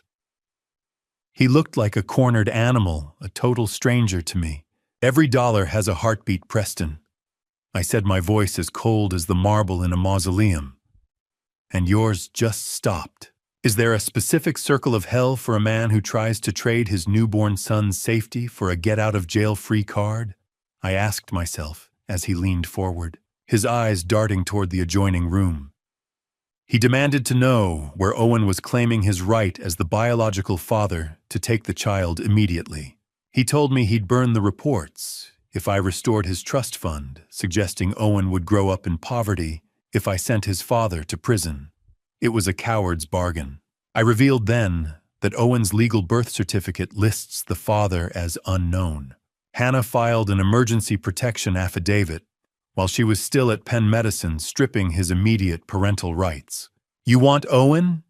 I asked, my construction-built frame finally towering over him. "You don't even know the color of his eyes, Preston. You only know the weight of his inheritance." The bargain was dead. The son was gone. Only the evidence remained. "Give me the boy and the company." Preston roared, his face contorting into something demonic, "or I'll make sure Hannah is in a psych ward by dinner." My disgust reached its peak. The heavy, rhythmic thud of my heart against my ribs was the only sound in the room until Preston made his move. He lunged toward the bedroom door, thinking the baby was sleeping behind it. I didn't stop him. I let him grab the handle.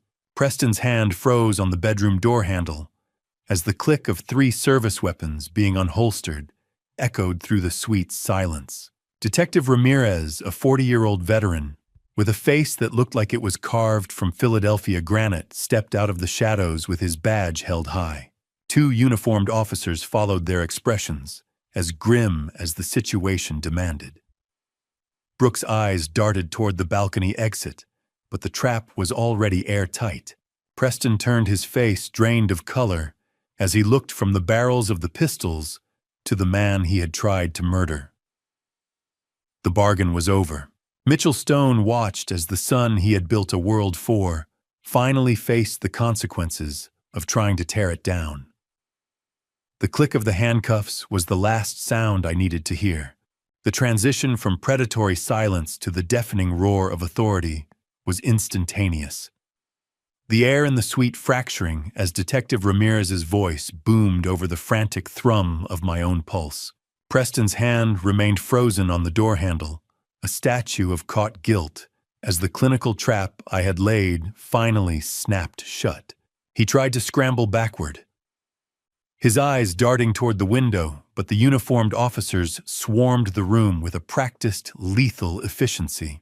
He began to scream a shrill, hysterical sound, claiming I was the one who had poisoned him during our last tea visit. It was a desperate gamble, but Detective Ramirez didn't even blink. The tea was swapped for a non-toxic sedative by Mark Sullivan hours before you ever touched that cup. Preston the detective said, his voice cold. We have the swap on camera.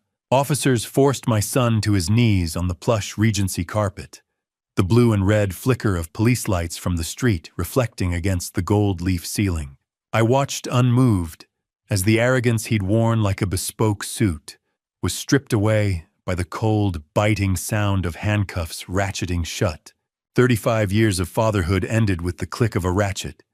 He began to babble, his loyalty dissolving as quickly as his inheritance. It was her idea. Brooke brought the powders. Mitchell. I was just protecting the company. Quiet, Preston, I said, my voice a dispassionate rasp. Every word you speak only adds another year to your sentence. I looked out at the Philadelphia skyline I had helped build and wondered how I could have ever seen a successor in this broken shell of a man. In the chaotic humiliation of the arrest, I realized the room was suddenly lighter.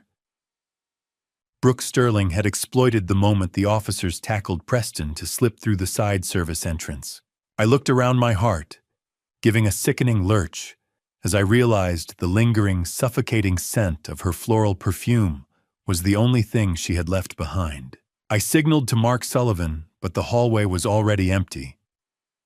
Brooke was like smoke, impossible to hold and poisonous to breathe.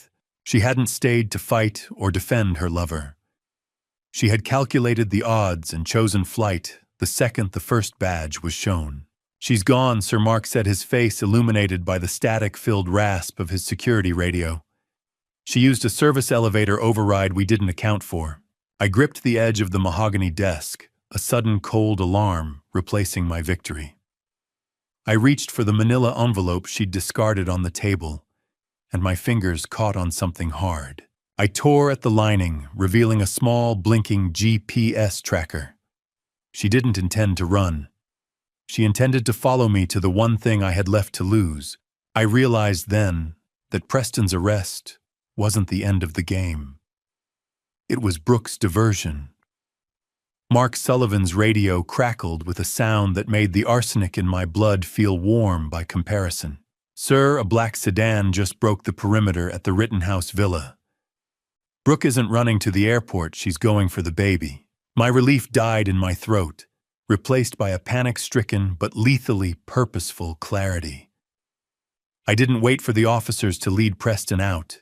I was already moving toward the door, the ghost of my fatigue forgotten as I raced to protect the future from the woman who had already destroyed my past. The screech of tires as I threw myself into the back seat of the town car was still echoing in my mind, my heart a hammer against the fragile architecture of my ribs. But the sirens had long since faded into the Philadelphia night, leaving only the sound of my own rhythmic breathing and the heavy, metallic realization that the war for my bloodline was finally over. I stood in the damp entryway of the Rittenhouse Villa as Brooke Sterling was led away in steel restraints. Her cloying floral perfume was now tainted by the smell of damp stone ozone and wet pavement. I realized then that she hadn't actually broken the perimeter by skill. I had instructed Henry to leave the back gate unlatched to lure her into a preset police net.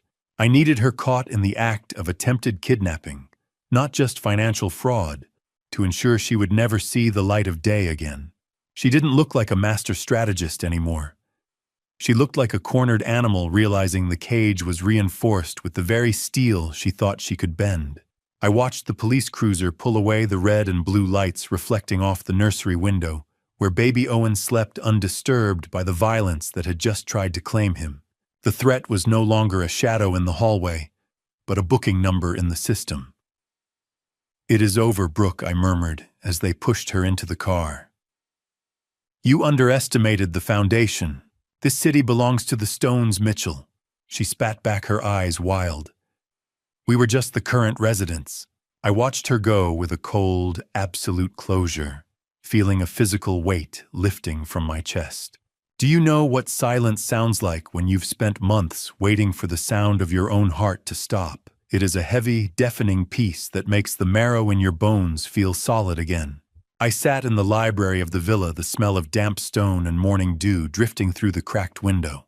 The tremors in my hands had subsided to a faint hum, and the gray pallor of my skin was finally yielding to a flush of real life as the detox protocol took hold.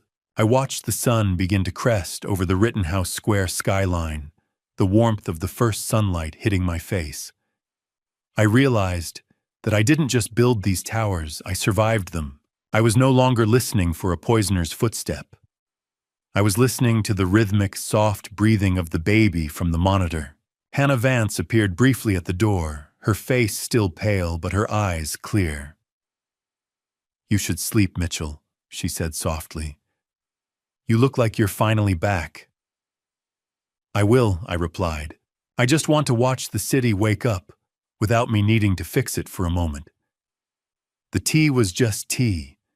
The air was just air. I was just Mitchell. The absence of the metallic taste in my mouth was the sweetest victory I had ever tasted. I reached for a book on the side table but found a final letter from Brooke instead. It wasn't a threat, but a list of other board members she had been consulting for detailing secret offshore agreements. I closed Brooke's letter and looked at the names of my colleagues, realizing that the healing of my body was just the preparation for the purge of my boardroom. The rot in Stone Enterprises went far deeper than my son.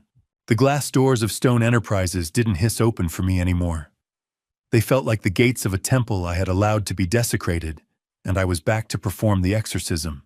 The polished granite lobby looked the same as always, but it felt like a battlefield I was finally ready to clean.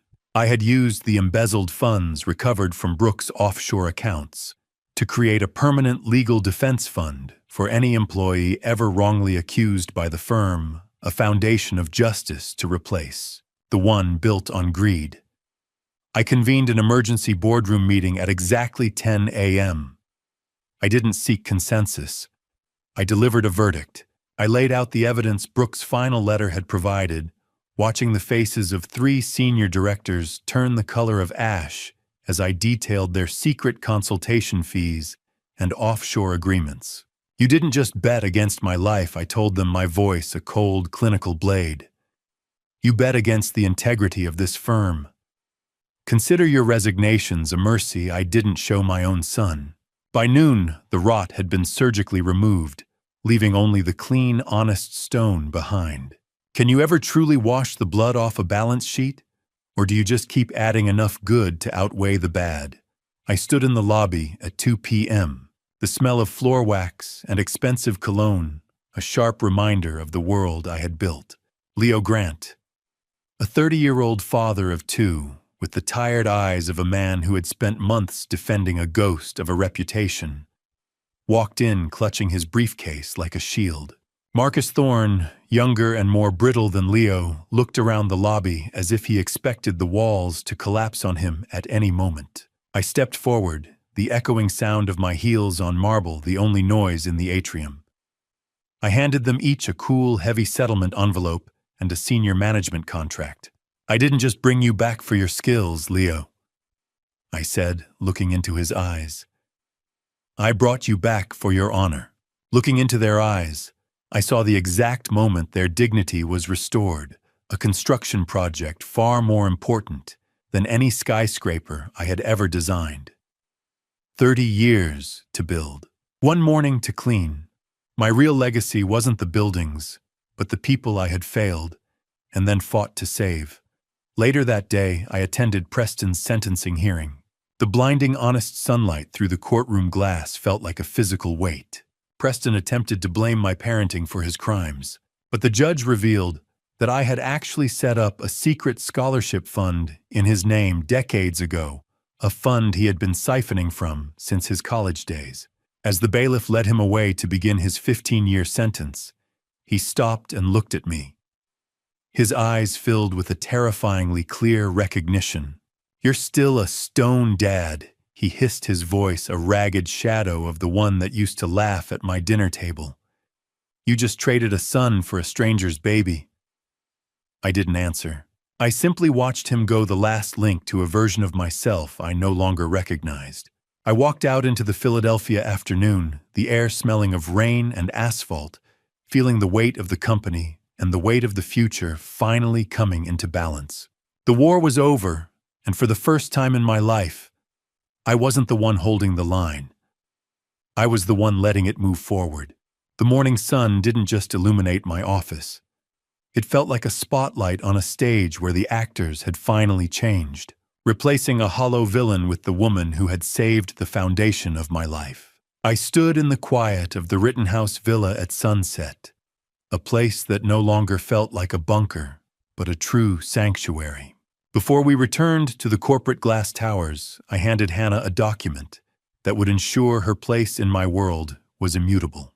"I have officially adopted you as my legal daughter, Hannah," I said, watching her eyes widen as she read the filing. "You are a stone by law now, with full voting power on the board that no one can ever challenge." I led her into the executive suite that used to belong to the CFO, now reorganized as the Department of Internal Audit and Ethics. I handed her the master digital key, the weight of the metal, a symbol of the trust I was placing in her hands. "This isn't just a job, Hannah," I told her, my voice a gravely rumble of pride. "You are the heartbeat of this company's conscience now." She sat behind the desk, with a confidence forged in the fire of her survival, the smell of fresh ink on high-quality paper filling the room. "I won't let them down, Mitchell," she promised. "I know exactly where the shadows like to hide." Leadership isn't about the height of the tower. It is about the depth of the roots. I spent the hour reviewing the transparency protocols she had designed, realized that she was the true successor I had been searching for all along. Later that evening, I stood on the balcony of the Rittenhouse Villa, the cool spring breeze off the square, ruffling my hair. I was holding baby Owen, his weight a solid, comforting presence against my chest. The city lights below twinkled like a sea of diamonds, a landscape I had spent 40 years shaping. But I now viewed it with the perspective of a man who finally knew what mattered. I looked down at the boy in my arms, seeing the birthmark on his shoulder, the mark of my father, and felt a profound sense of legacy fulfillment. The poison was gone. The stone remained. Hannah joined me, the warm glow of the sunset, hitting the glass towers in the distance. "He looks just like you when you are thinking about a new project," she said, leaning her head against my shoulder. The soft, rhythmic cooing of Owen was the only sound in the peaceful twilight. "He is my greatest project, Hannah," I replied, "and I am just getting started." I reached into my pocket and handed her one final document, the deed to the Rittenhouse Villa in her and Owen's names. "I intend to spend my remaining years traveling and consulting." I explained, feeling a serenity I hadn't known since I was a young man. "I am leaving the foundation to you." I turned away from the skyline and looked into Owen's dark, serious eyes. I knew that while I was the architect of the past, he was the blueprint for a future where the stone name finally meant something good. The war was over, the rot was purged, and for the first time I could look at the horizon without wondering what was being stirred into my tea. I was Mitchell Stone, and I had finally built something that would last. I adjusted my cufflinks in the mirror, the silver catching the light, as I realized that for the first time in years, the man looking back at me wasn't haunted by the shadows of his own boardroom. The cold, heavy weight of the cufflinks against my wrists served as a grounded reminder of the physical strength I had clawed back from the brink of arsenic-induced decay. The grand ballroom of the Bellevue was a sea of expensive perfume and floor wax, an arena of light where the orchestra played a rhythmic, echoing waltz that masked the true nature of my presence here. Tonight wasn't about construction contracts or the skyline I had built. It was about the launch of the Stone Foundation for Ethics in Business. I stood beside Hannah, who looked radiant and formidable in her role as the Foundation's primary trustee, her presence a living testament to the survival of the Stone name. We moved through the crowd, accepting the performative apologies of board members who had once looked the other way. But my focus remained on the encrypted tablet tucked into the inner pocket of my tuxedo jacket. The gala itself was a carefully engineered distraction. The high-profile nature of the event forced the international bank holding our offshore funds to remain open and active for VIP verification, a small but critical opening for the final financial cleansing. I lead a quiet life now, but I haven't forgotten how to dismantle a structure. "You've done it," Mitchell Hanna whispered, as we paused near the champagne fountain. "You've turned the scandal into a sanctuary." "I didn't do it alone, Hannah," I replied, my voice a gravely rumble. "And we aren't finished until the last penny is back where it belongs." "Is it still a heist if you're taking back what was always yours?" "The law says yes, but the blood in my veins says it's just home building." I stepped into a quiet alcove, the blue, hypnotic glow of the tablet screen illuminating the sharp lines of my face in the shadows. I activated the bypass Rebecca Sinclair had engineered, tracking the rerouting of $12 million from a dormant account in the Cayman Islands back into the Foundation's endowment. $12 million. Every cent was a drop of sweat from a laborer's brow, stolen by a son who saw them as numbers on a ledger. I watched the progress bar crawl toward completion, my heart steady and sure. As the transfer complete notification flashed, I felt the final knot of tension in my chest unravel, replaced by a surge of vitality that the poison had once tried to steal. "Checkmate, Brooke," I muttered to the empty alcove. "Wherever you are." But as I reviewed the final logs of the transfer, my eyebrows pulled together in a sharp, investigative frown.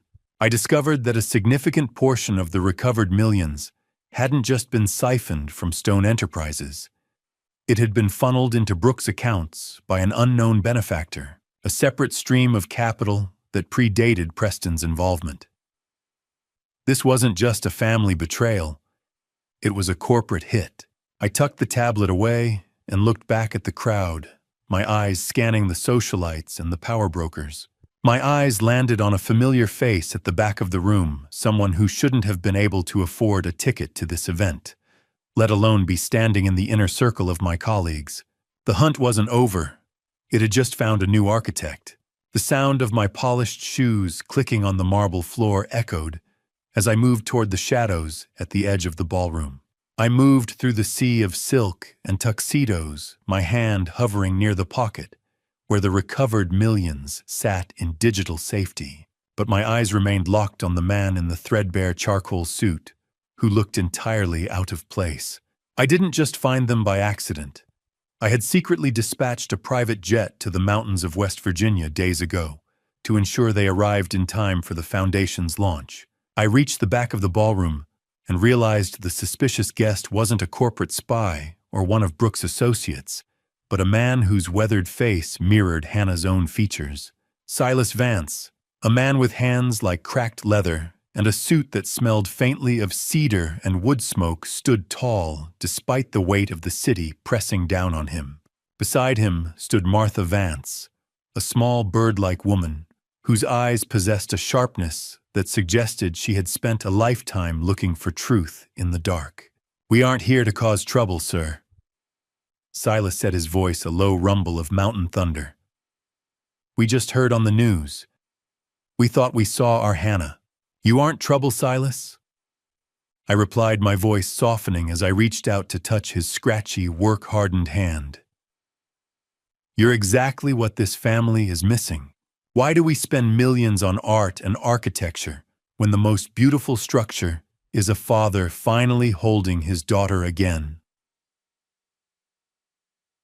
I guided Silas and Martha through the crowd, ignoring the whispers of the elite, as I led these simple, honest people toward the center of the room, where the orchestra was playing a slow, rhythmic ballad. When Hannah saw them, she froze, the high society mask she'd worn all night shattering instantly. The champagne glass in her hand trembled, the liquid blurring with the lights through her sudden tears. Mom, Dad. How? How did you get here? She whispered, her voice breaking. Mr. Stone sent for us, honey. Martha said, her voice trembling with a visceral relief. He said you were a hero. The diamonds in the room were fake compared to the raw tears on Martha's face. The reunion was visceral, a collision of West Virginia coal dust and Philadelphia marble. I watched as they embraced, realizing that my greatest achievement wasn't the construction of the foundation, but the demolition of the walls that kept this girl from her home. I sat back and watched the healing, the first real foundation I had ever built that wouldn't ever crumble. But as the crowd began to drift away, Silas pulled me aside, his expression darkening. He reached into his pocket and pulled out a crumpled check, one my son had written, that never cleared. He told us if we didn't sign a paper saying Hannah was unstable and a habitual runaway, we'd never see her alive again. Silas whispered, his eyes filled with a weary, ancient pain. He tried to buy our silence, Mitchell. He tried to buy our daughter's life.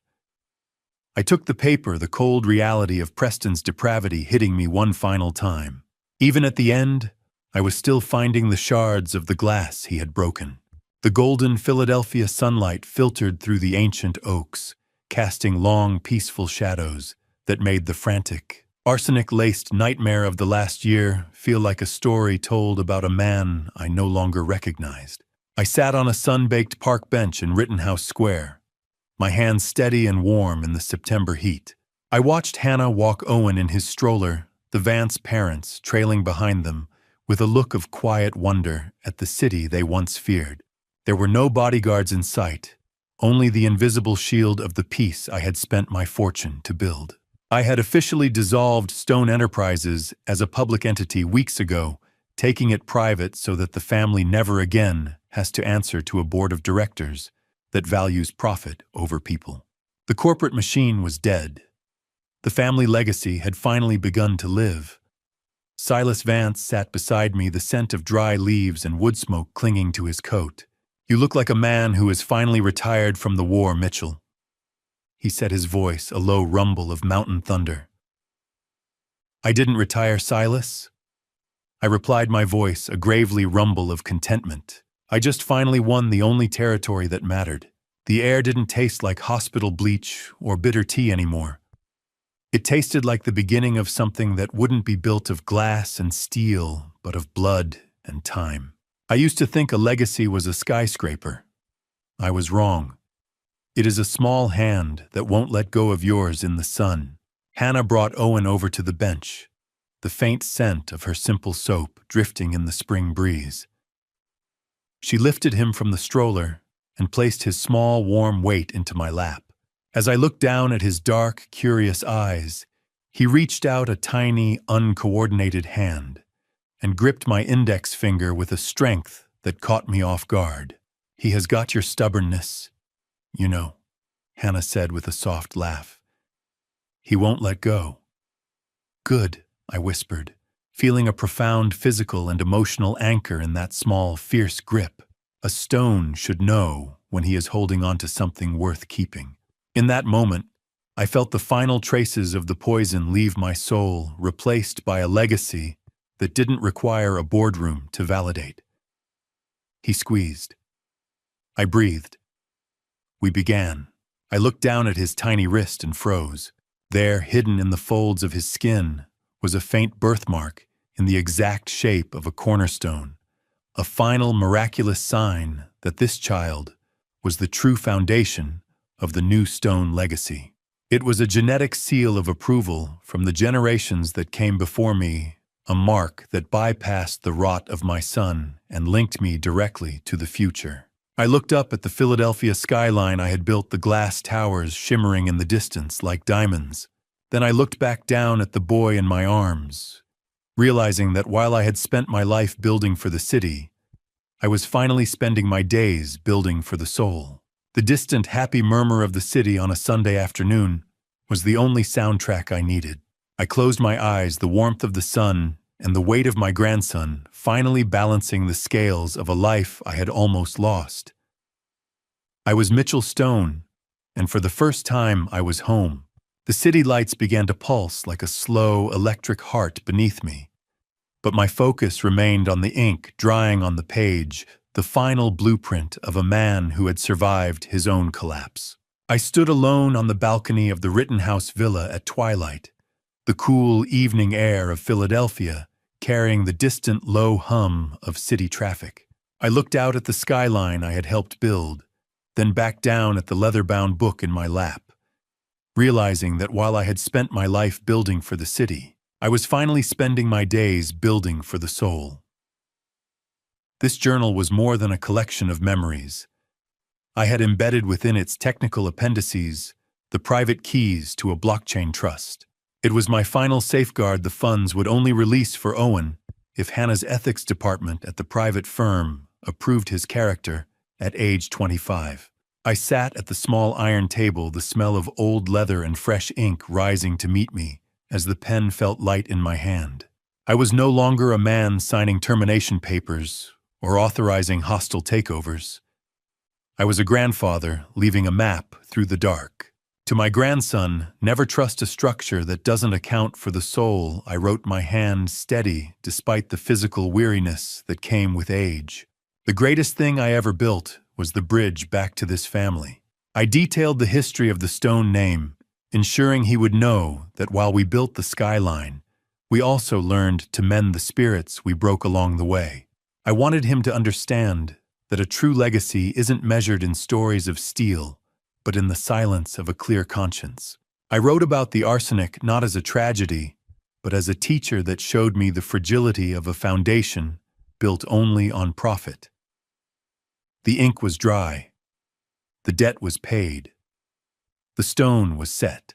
I paused, looking up at the horizon as the sky turned a deep, bruised purple. For the first time in my life, I didn't feel the need to look at my watch or check a stock ticker. The frantic race for more height, more power, more time had finally reached its end. I was finally existing outside of time, a man whose work was finished and whose peace was absolute. The city lights continued their rhythmic pulse, but they were no longer my masters. They were simply a view. I felt a profound sense of closure, the kind that only comes when you know the next generation is standing on solid ground. As I prepared to go inside, I realized that my survival wasn't just a medical miracle, but a spiritual necessity. I had to live long enough to ensure the poison stopped with me. I reached the end of the final page, the heavy weight of the journey behind me, transforming into a buoyant lightness. I realized that my own story was just the preamble to Owen's. I stood up, my joints stiff, but my spirit unburdened. The tactile snap of the journal's clasp echoed in the quiet evening air, a sound of finality that rang truer than any boardroom gavel. I snapped the journal shut and looked toward the nursery, where a single light burned a beacon for the boy who would never have to taste the arsenic of my past. I walked toward the door, leaving the skyline to the night and my legacy to the light. Looking back at my family story, I realize I spent decades building an empire, but failed to build a relationship with my own son. Don't be like me. Don't measure your worth by the height of your towers while ignoring the cracks in your foundation. I was so focused on constructing a legacy that I didn't see the monster I was raising under my own roof. This dad revenge wasn't born from hatred. It was born from survival and the desperate need to protect an innocent child. But here's the truth. Revenge shouldn't have been necessary. If I had been present, truly present in Preston's life, maybe he wouldn't have become the man who tried to kill me. I built him a kingdom, but forgot to teach him character. The greatest lesson from this family story is simple: watch who you trust. But more importantly, be someone worth trusting. I ignored Hannah's suffering, dismissed the warning signs, and nearly paid with my life. Your closest circle can become your greatest threat if you prioritize profit over people. My dad revenge taught me that justice without mercy is hollow. Yes, I stopped Preston, but I lost a son in the process. That's a wound no amount of money can heal. I believe the Lord's timing was perfect. He allowed me to see the truth before it destroyed everything. God doesn't just save us from our enemies. Sometimes He saves us from ourselves. To anyone listening, don't wait for the arsenic to reach your bloodstream before you examine your family story.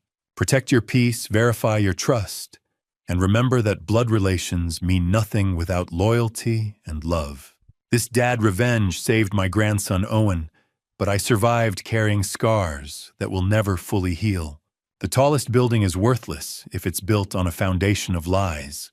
Thank you for walking with me through this entire journey. I want to hear from you. Please leave a comment sharing your perspective. What would you do if you found yourself in a situation where your own family betrayed you? Like this, would you choose revenge, forgiveness, or something in between? Your viewpoint truly matters to me. If this story resonated with you emotionally or made you reflect on your own relationships, please consider subscribing to the channel so you won't miss future stories that explore the complex dynamics of trust, betrayal, and redemption. A gentle reminder: while inspired by real-world themes of family conflict and corporate corruption, certain elements have been dramatized for storytelling purposes to create a compelling narrative arc. If this style of content doesn't align with your preferences, feel free to explore other videos that might be a better fit for you.